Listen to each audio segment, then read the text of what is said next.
Hey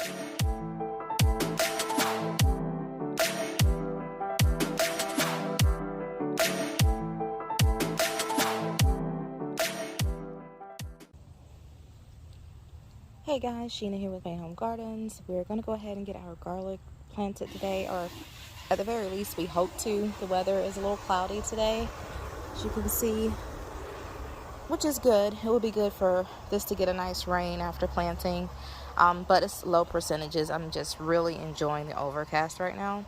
So we're in our garlic area, and we have planted greens a couple of times since we had the garlic pulled. And we're just going to go through a few steps that you need to know, and there's plenty of garlic planting tutorials out there. This isn't one of those. We're just bringing you along on a journey today, and I'll share with you a few pointers, but don't consider this a tutorial. First of all, like I said, since we've had some things planted here before, we're going to have to amend this soil. You don't want your soil very compacted. You want it fluffy enough for those bulbs to get nice and round, and you want it to have all the nutrition that it needs to be able to do that. So we're going to amend with this soil here, the Kellogg Organics. And but before we do that, we're going to pull some of this leaf broccoli out, and some of it will go into dishes that we'll be making for the week this weekend, and we'll be back after we get that done. Now, as I'm pulling those, I'm also going to be weeding as well. There's not a lot of weeds in here, but enough that we don't want to leave it in there. So, and if you'll look back here in the back left corner, you see there is some garlic that escaped harvest back when we harvested, I think in July or June. I can't remember. I have to check my records. But that one escaped, and you can see it's doing its thing. So I'm actually going to leave that there and let it continue to grow, and we'll probably just use those scapes later.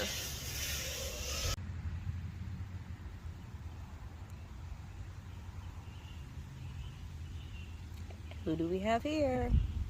I love finding these guys because I can go ahead and kill them. Or give them to the chickens and let the chickens kill them. Okay, so now that we have weeded and got a good bit of the debris out, we're going to go ahead and sprinkle some bone meal. The bone meal I'll do in 2 layers. One layer here on the lower layer of the dirt, and then the next layer just on top of our soil that we're going to use to amend. Okay, now we have our bone meal in. That's about 2 pounds of bone meal there. Yeah, about 2 pounds. And now we're going to go ahead and add our bags of dirt. I'm going to add one on one side, one on the other side, and then just kind of rake them into the middle to create us a nice new layer of dirt. Okay, got our dirt. I honestly feel like I probably could have did 3 bags, but we're going to make do with what we got. So we have our dirt layered on. I did not work it into the soil. That's an extra layer of work that you can do if you want. But what I found is that as the rains kind of come through and put pressure on the soil, those nutrients will fall through and continually feed our garlic plants.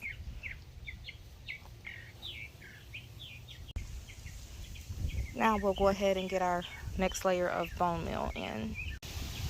Okay, so this wind is just like awesome.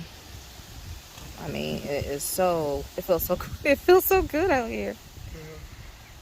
Okay, so we have the bed is ready for planting now.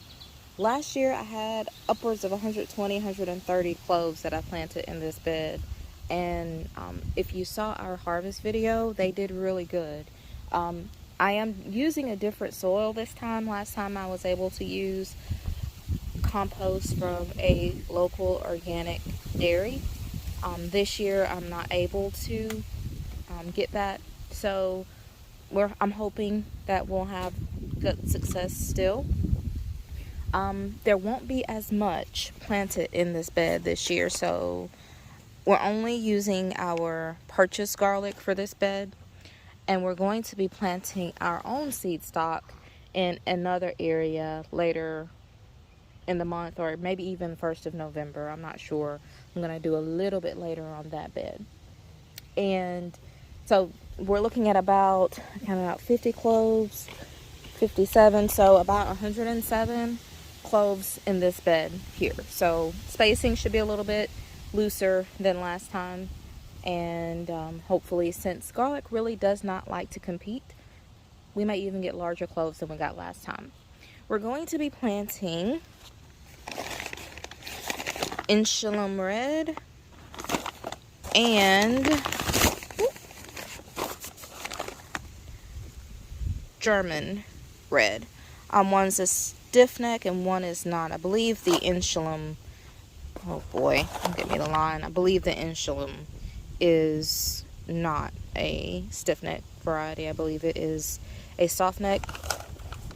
And so half of the bed will be stiff neck, half of it will be soft neck.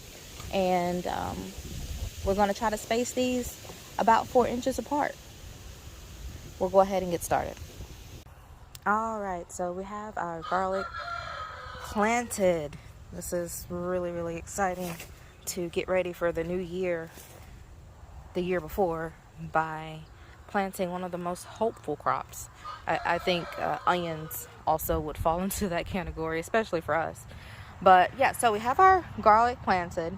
We have 4 rows of our Inshalum red soft neck and 4 rows of our German red stiff neck varieties. I'm going to go ahead and just cover these up and water it in good. Don't think that rain is coming.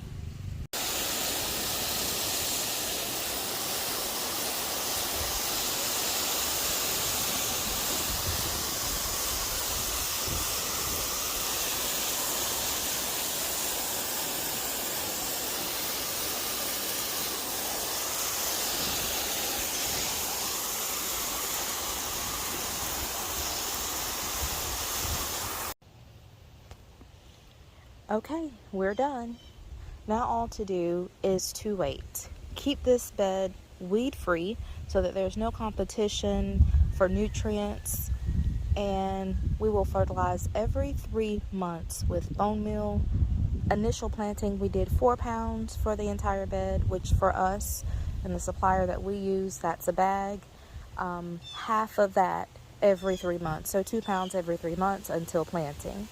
Last year, we used the projected seed maturity date that was on our packets, which was 290 days. That was too long for our area at the time that we planted, for our needs specifically. It was just too long. We lost a few beautiful heads because they simply were over mature. They split. I shouldn't say we lost them, because we actually did use them for ourselves, but they weren't marketable. So to prevent that from happening, we're going to start checking for maturity around 230 days. So I'll mark that on my calendar to pull back the dirt around some of these heads and take a peek and see what we have. We did not plant all 50 of the Inshalum, and we didn't plant all 57 of the German red. There were some cloves that were small, and you don't really want to plant those small ones if you can help it. What I'm going to do is I am going to plant them. I'm just going to plant them in another area, maybe even in a pot, so they're not taking up valuable space here in our freshly planted bed here with all these nice fertilizers and soil, and just this is a good commodity right here. This space is really good for the garlic, and we want to give the best seed stock for this space. And so those others will go into another area once I get that established, and I'll probably plant those along with our own seed stock that we were able to save from this year. So that's gonna take care of us. If you're interested in figuring out how to grow garlic in the spring, if you live in the South, and when I say grow in the spring, I mean putting it in the ground in the spring after frost has passed, you're going to want to come back and a few months or so, because we're going to be running an experiment to see if we can do that here. Oh my gosh, exciting times are in the future, guys. Stay tuned. Sending love from our family to yours. Have a good one.